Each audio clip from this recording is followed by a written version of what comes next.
The holiday season is officially upon us. We have Halloween coming up, then it's Thanksgiving, and then, of course, it is Christmas. So, your final question, Wes, we will start with you this time. Would you rather watch nothing but Hallmark Christmas movies or nothing but horror movies? The only movie options you have are for the rest of your life are one of the two. Which one do you choose? I feel like I'm going to get knee-jerk on this, and you're going to say, well, you didn't think it through, but I would go horror movies, given the fact that I think that there are some very good horror movies. Okay, there's some fantastic ones. Now, you're probably going to have to deal with some shit, but most of Hallmark movies are shit, and most of the dialogue between characters is shit. Most of the writing of that is shit, and most of it is someone like, oh God, you made some great cookies. Well, come on in and have some. It's shit like that. It sucks. It's terrible. I'm not a denouncer of horror movies, but I'll watch those if you're going to give me the case. If it's one or the other, I'll take the horror movies. Okay, Alan. I'm not gonna lie, I didn't hear the first part of the question, so I know we're talking about horror movies or Hallmark movies, maybe. No, okay. So the question is, for the rest of your life, you can choose one or the other. Would you rather watch nothing but Hallmark Christmas movies or nothing but horror movies? Oh yeah, horror movies. I'm a Christmas guy, you know that. But if I had to watch Hallmark Christmas movies for the rest of my life, I would fucking make it a day before I blow my brains out. So horror movies, because I'm a big horror movie guy as well, so it kind of works in my favor. Like, it's a genre I am a fan of. See, this is the caveat that you missed. Hallmark Christmas movies are horror movies. It's true.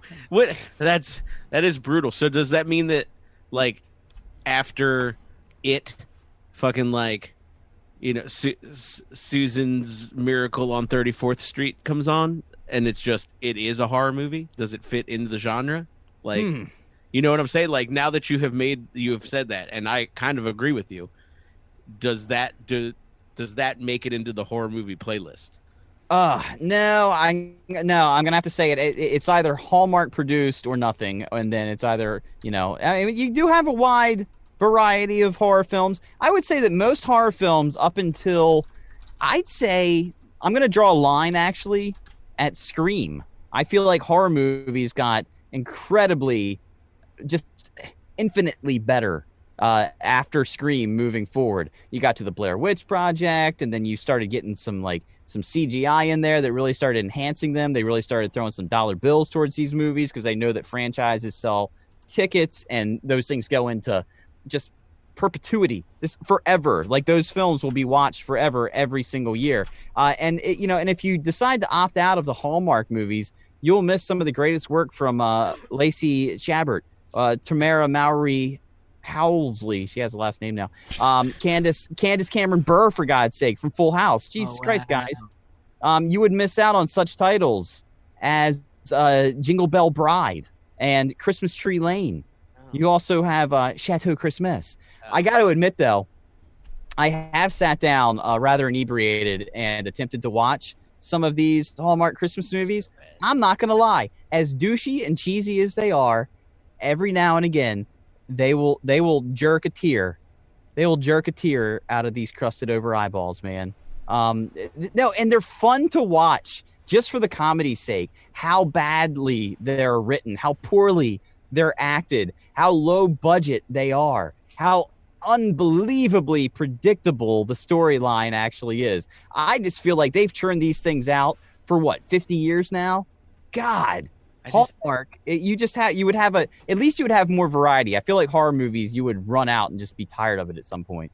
Yeah. I don't know, man.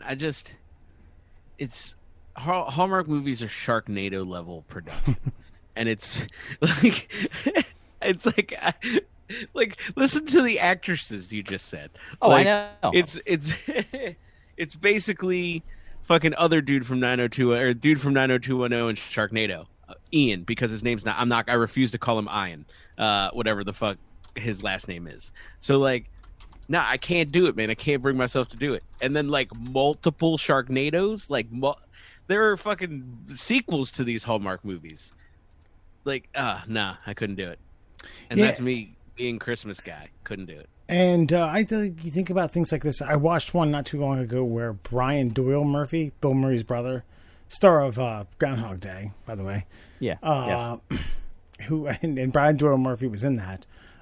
Plays Saint Nick, and he was trying to keep it under wraps, and it's very just it didn't really necessarily take a Sherlock Holmes level detective to from scene one to be like, okay, yeah, that guy's Santa Claus. And it's like, oh God, that cinnamon coffee smells delicious. I got to tell you, man, like Hallmark definitely found their audience, though. I just love some of these synopsises. Here you go. One royal holiday. When Anna offers a stranded mother and son shelter in a blizzard, she learns that they are the royal family of Galwick. Anna shows the prince how they do Christmas in her hometown, encouraging him to open his heart and be true to himself. Like, this got passed. This got money. You said it was sensations. Idiots. Yeah. Come on. We've been over this. I mean, and of course you've got Cranberry Christmas. You're kidding me, right? That's a real one? Cranberry Christmas. Yeah. Oh, Cranberry Christmas. A separated couple feign marital bliss on national television to help their town's Christmas festival and their business. But what will the future hold for them when they rekindle love? It's complicated and offers new opportunities. God, I really hope that like 75% of that movie is just like two people in a fucking cranberry bog, like just talking about stuff. Like that, I mean, I assume that's all it is. It's like a Mystery Science Theater 3000 meets. Yes. And coming up on November 7th, don't miss Never Kiss a Man in a Christmas Sweater. Single mom Maggie is facing Christmas alone until Lucas crashes into her life and becomes an unexpected house guest. Together, they overcome Christmas while finding comfort in their growing bond. Wow. Okay, I'm done.